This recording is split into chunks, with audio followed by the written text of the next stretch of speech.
তো হ্যালো বন্ধুরা, এখন বাজে সকাল 7টা দেখলেন।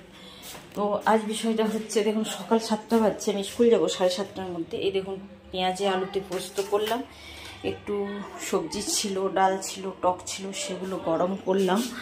আর বিষয়টা হচ্ছে এমনই যে আজ আমাদের বাবার বাড়িতে নুন পালা। আমার কিন্তু বিয়ের 10 বছর পর আমার বাচ্চা হয়েছে। বাচ্চা হচ্ছিল না, অনেক ডাক্তার দেখালাম, হয়তো অনেকে ঠাকুর বলে মানে, অনেকে মানে না। তো আমি এই মা চণ্ডীর যজ্ঞের কলা খেয়েছিলাম। তারপর আমার ছেলে আমার হয়েছিল। তো যে কারণে জীবনে আমি যতদিন বাঁচবো ততদিন আমার কিন্তু নুন পালতে হবে। কারণ 1 বছর আমার নুন পালা হয়নি, ভুলে গেছিলাম বন্ধুরা। তো আমার ছেলের আঙুলের মধ্যে, ঠিক ডান হাতের আঙুলের মধ্যে, কিন্তু জানি না ওটা আমার মনের ভুল না আমাকে মা চণ্ডী সাজা দিয়েছিল তাও জানি না, একটা কী যে হয়েছিল চিতুষের মতো। ও কিন্তু হাতে তুলে খেতে পারতো না, ওকে চামচ দিয়ে খেতে হতো। ওটা অপারেশন করার কথা পর্যন্ত হয়েছিল। তো তারপর ওই যে 1 বছর নুন পালিনি, আমার মনে যেটা হয়েছিল, ছেলেটা আমার কিন্তু 1 বছরই ভোগ করেছিল। ঠাকুর নিশ্চয়ই আছে, অবশ্যই আছে। তো যে কারণে আমি ওদের বাপ ছেলের জন্য রান্না করে দিলাম। আমি তো আজ নুন খাবো না, লক্ষ্মী খেতে পায়, দুধ ভাত খেতে পায়। দুধ আমি নিই, 500 করে কিনে নিই।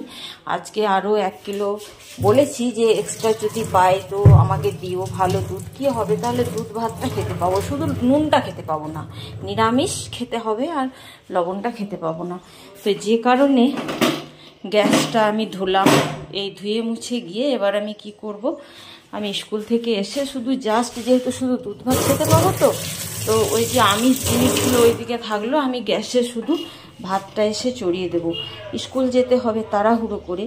তো সে কারণেই বলছি যে মেয়েটাকে, মানে 18 বছর বয়সে আমার বিয়ে হয়েছে, যে মেয়েটাকে মানে 18 বছর বাবার বাড়িতে ছিল, বাবার বাড়ির কেউ কিছু বলতে পারলো না, কোনো কলঙ্কিত করতে পারলো না, যে মেয়েটা আমার এই ফেসবুক ফ্রেন্ডে অনেক বন্ধু আছে, বন্ধু বান্ধবী, তারাও জানে, তারাও এই ভিডিওটা শুনলে, যে স্কুল কলেজে কোনো বদনাম পেল না, যে মেয়েটা 10 বছর বাচ্চা হয়নি দাঁড়িয়ে রইল। এখন তো বয়স হয়েছে, এখন তো 40 পেরিয়েছে, ইয়াং বয়সে 10 বছর বাচ্চা হয়নি, তখন তো আরও রূপ, আরও চেহারা, আর বাচ্চা হয়নি, তখন কিছু ফষ্টি নষ্টি করলো না। আর কিছু মেয়ে, ওই 2 দিনকার চ্যাংড়া মেয়ে, এখন আজে বাজে কথা বলছে ফেসবুকে রিলস বানাচ্ছি বলে। আসলে বিষয়টা কীরকম হয় জানেন, বিষয়টা হয় যে সে রতনে রতন চেনে আর শুয়োর চেনে কচু। তো যারা যেমন মন মানসিকতা, সেই ঢেমনেই ঢেমন চিনবে, সেরকম একটা অবস্থা। তো আজকে তো আমার নুনপালা, পরের ভিডিও পরে দেব। ওখানে মা চণ্ডীর ভিডিও আমি বাবার বাড়ির লোককে দিয়ে করাবো, তারপর আমি আপনাদেরকে দেখাবো। এখন আজকে আমাকে নিরামিষ খেতে হবে, এটুকুই কথা। তো সকলে ভালো থাকবেন, শুভ সকাল, টাটা।